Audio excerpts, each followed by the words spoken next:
TS Hindi top add में आज हम लेकर आए हैं नया वीडियो सोशल स्टडीज स्टेट के लिए। और यह 6th क्लास का पहला पार्ट है, मानचित्रों का अध्ययन, रीडिंग एंड मेकिंग मैप्स और तैयारी, मानचित्रों का अध्ययन और तैयारी। यहाँ तरह तरह के विषय बताए जाते हैं। जैसे आप देख सकते हैं नक्शे या मैप में आपके मानचित्र में जैसे पक्की सड़क हो तो उसकी ऐसी लाइनें दिखाई जाती हैं, और कच्ची सड़क हो तो कच्ची सड़क की लाइनें इस तरह डॉट डॉट्स में दिखाई देती हैं। पहचान सकते हैं, मस्जिद दिखे, मंदिर दिखे तो मंदिर का सिंबल इस तरह होता है। और फिर इस तरह आपके चर्च का सिंबल होता है, और घरों को पहचानने के लिए यह सिंबल होता है। इस तरह आपकी दिशाएं देखें तो डायरेक्ट हम पहचान सकते हैं। जैसे कि ये हो गया आपका नॉर्थ, और इधर नीचे की तरफ अगर आया ये हो गया आपका साउथ। नॉर्थ ये हो गया साउथ, ये आपका वेस्ट और ये ईस्ट।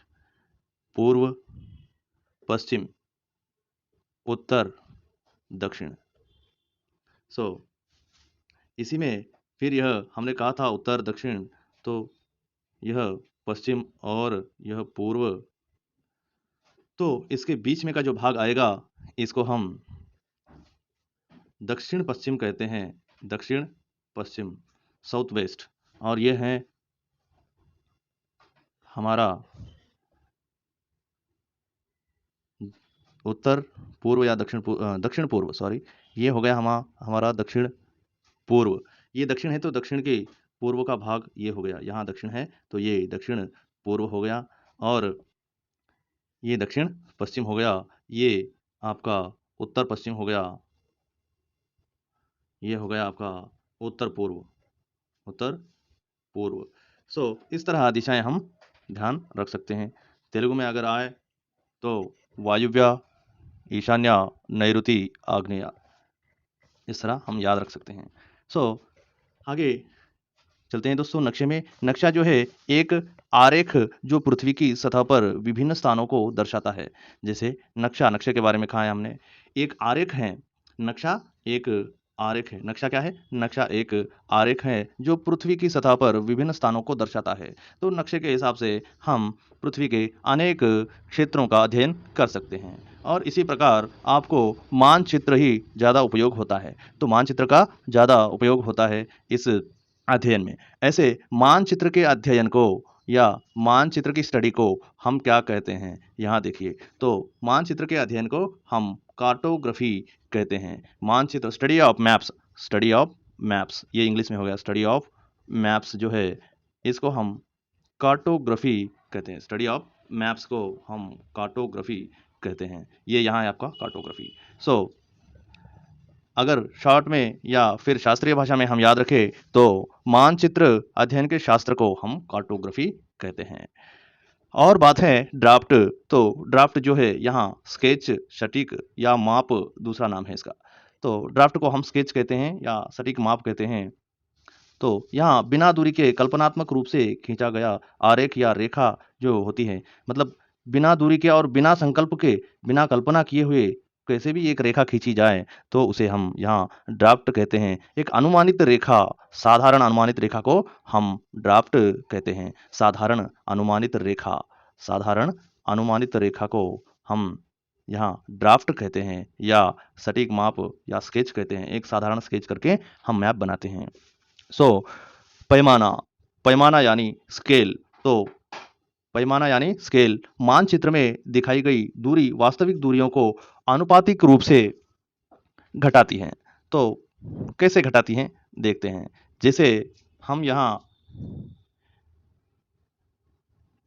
1 किलोमीटर की दूरी लेते हैं तो स्केल पर 1 सेंटीमीटर की जो लाइन होती है, ऐसे 1 सेंटीमीटर, 1 सेंटीमीटर हम नाप सकते हैं। जो दूरी हम मानचित्र पर 1 किलोमीटर बताते हैं, यहाँ स्केल के हिसाब से 1 सेंटीमीटर का स्केल लगाकर हम नाप सकते हैं। वास्तविक दूरियों को यहाँ घटाया जाता है। तो वास्तविक दूरी 10 किलोमीटर होगी तो यहाँ छोटी सी 10 सेंटीमीटर भी आपको मानचित्र में मिल जाएगी। तो इसी की दूरी को, यहाँ एक शहर होगा, यहाँ एक शहर होगा, तो इनकी दूरी हम नापेंगे तो पैमाना इस तरह होगा कि दूरी वास्तविक दूरियों का आनुपातिक रूप घटता जाएगा, घटती है। आगे देखते हैं प्रतीक, सिंबल्स। मानचित्र में क्षति, मैंने पहले बताया था कि प्रतीक सिंबल जो होते हैं मानचित्रों में क्षति के विभिन्न संकेत ये विश्व मानक प्रतीक हैं। जैसे देखिए, मानचित्र में क्षति के नहीं, क्षेत्र के हो सकते हैं विभिन्न प्रतीक यानी चिन्ह। इस तरह सापेक्ष दिशा यानी डायरेक्शन कहते हैं। आप सापेक्ष दिशा, डायरेक्शन को हम हिंदी में सापेक्ष दिशा कहते हैं। तो सापेक्ष दिशा जो है इसे हम अंग्रेजी में डायरेक्शन कहते हैं। तो इस तरह डायरेक्शन होते हैं। कैसे होते हैं? विश्व मानक प्रतीक जो हैं यहाँ विभिन्न संकेतों के रूप में होते हैं, जैसे क्षेत्र हो या स्थान हो, इस प्रकार के। इस प्रकार मानचित्र के कुछ विषय पूछे जा सकते हैं। कार्टोग्राफी, नक्शा, ड्राफ्ट, पैमाना, पैमाने में किस तरह हम किस पैमाने से यहाँ जो है मेजरमेंट लेते हैं। आगे चलते हैं। आप अब देखेंगे कि मानचित्र जो है इसके प्रकार, मानचित्र के भेद देखेंगे। मानचित्र के भेद जो हैं यहाँ हम देखें तो अनेक प्रकार के मानचित्र आपके होते हैं। मानचित्रों की एक ऐसी दशा है कि राजनीतिक मानचित्र अलग होते हैं, भौतिक मानचित्र अलग होते हैं, राजनीतिक अलग, भौतिक अलग होते हैं और विषय मानचित्र अलग अलग होते हैं। तो कहीं पूछ लेता है आपको कि अगर पूछा जाए ऐतिहासिक मानचित्र या भौतिक मानचित्र के बारे में या विषय मानचित्र के बारे में, तो यहाँ हम उनका विवेचन आपको बताते हैं, विश्लेषण बताते हैं। इसमें विवेचन विश्लेषण इतना तो नहीं है, लेकिन छोटा सा उदाहरण आपके पास हम लेकर आए हैं। राजनीतिक मानचित्र जो है, पॉलिटिकल मैप्स, राजनीतिक मानचित्र जो है ये विभिन्न देशों में सीमावर्ती राज्यों, राजधानियों आदि के राजनीतिक विभाजन को दर्शाते हैं। जैसे आपको अलग अलग देशों की सीमा और सीमावर्ती राज्य या राज्यों की राजधानी, ये जो भी कुछ दर्शाता है, राजधानी हो, नगर हो, शहर हो, इसे हम राजनीतिक पॉलिटिकल मैप्स, राजनीतिक मानचित्र कहते हैं।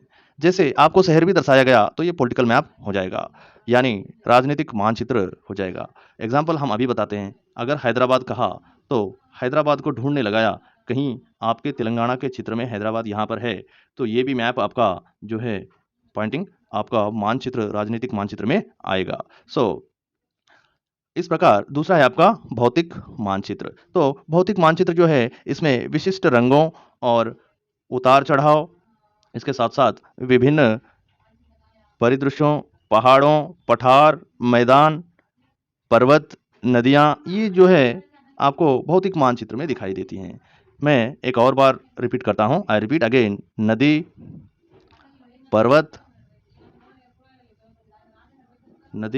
पर्वत और इस तरह के कुछ पठार, घाट, मैदान, ये सब आपके भौतिक मानचित्र में आते हैं। तो अगर उन्होंने यह दिया कि दक्कन पठार पूछा आपसे और दक्कन पठार का प्रश्न बनाया कि दक्कन पठार, निम्न प्रश्न में पूछा गया है दक्कन पठार भारत के दक्षिणी द्वीपीय भाग में स्थित है, तो इस प्रश्न को आप कैसा मानचित्र मान सकते हो? वहाँ नीचे मानचित्र भी वह देगा, ऐसे दक्कन पठार इस महाद्वीप में आती है। तो इसके उपरांत ऐसा पूछा गया तो यह भौतिक मानचित्र में आएगा। नंबर 1 राजनीतिक चित्र मानचित्र, भौतिक मानचित्र, विषयक मानचित्र और देश के उन्नति के चित्र, ये कुछ भी जैसे भी मानचित्र देगा या विभाजन का मानचित्र कुछ भी देगा तो उसमें आपको भौतिक मानचित्र ही लेना होगा। उत्तर आपका भौतिक मानचित्र ही होगा। विषय मानचित्र हैं ये सब्जेक्टेबल मैप्स, यानी यहाँ विषय आता है, जो भी विषय दर्शाया जाता है। जैसे एक मानचित्र जो किसी विशिष्ट विषय या विषय का वर्णन करता है, जो किसी विशिष्ट विषय या विषय का वर्णन करता है, उसे हम विषय मानचित्र कहते हैं। तो इन विषय मानचित्रों को हम अगर देखें तो हमारे पास हमें देखने को मिलेगा कि ऐसे मैं तो नहीं बता सकता ज़्यादा, जो मुझे समझ में आता है इस तरह बता सकता हूँ। तो यहाँ समुद्री किनारा है आपका, समुद्री किनारे को यहाँ मैप में इस प्रकार बताया गया हो। तो यहाँ भी कुछ स्थान सिंबल के ऊपर इस तरह होगा। तो इस तरह के जो सिंबल होते हैं इनको पहचानने के लिए कुछ विषय का विशिष्ट रूप बताते हैं। तो यहाँ कुछ पहाड़ियाँ घाट्स होंगे, तो इसके लिए यह यहाँ पर ऐसे बताएगा। तो ये पर्वतों के बारे में, एक विषय के बारे में विशिष्ट सूचना आपको मिलती है। तो किसी विषय की विशिष्टता या विषय के बारे में विश्लेषण जो करते हैं, उन मानचित्रों को हम विषय मानचित्र कहते हैं। देख लिया आपने, पहला राजनीतिक मानचित्र, भौतिक मानचित्र और विषयक या विषय मानचित्र, इस प्रकार आपके मानचित्र होते हैं। तो ये साधारण विषय हैं, आपको किसी भी तरह लाइन टू लाइन भी टेट में पूछ सकते हैं। धन्यवाद। आगे देखते हैं अब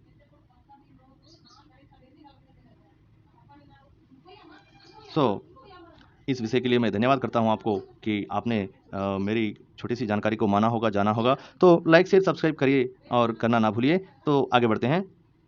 ऐतिहासिक मानचित्र। ऐतिहासिक मानचित्र जो है, हाँ सॉरी, मैंने पहले आपको बताया नहीं था। मानचित्रों में राजनीतिक, ऐतिहासिक और विषय मानचित्र होते हैं। इसके 4 प्रकार होते हैं। एक आपका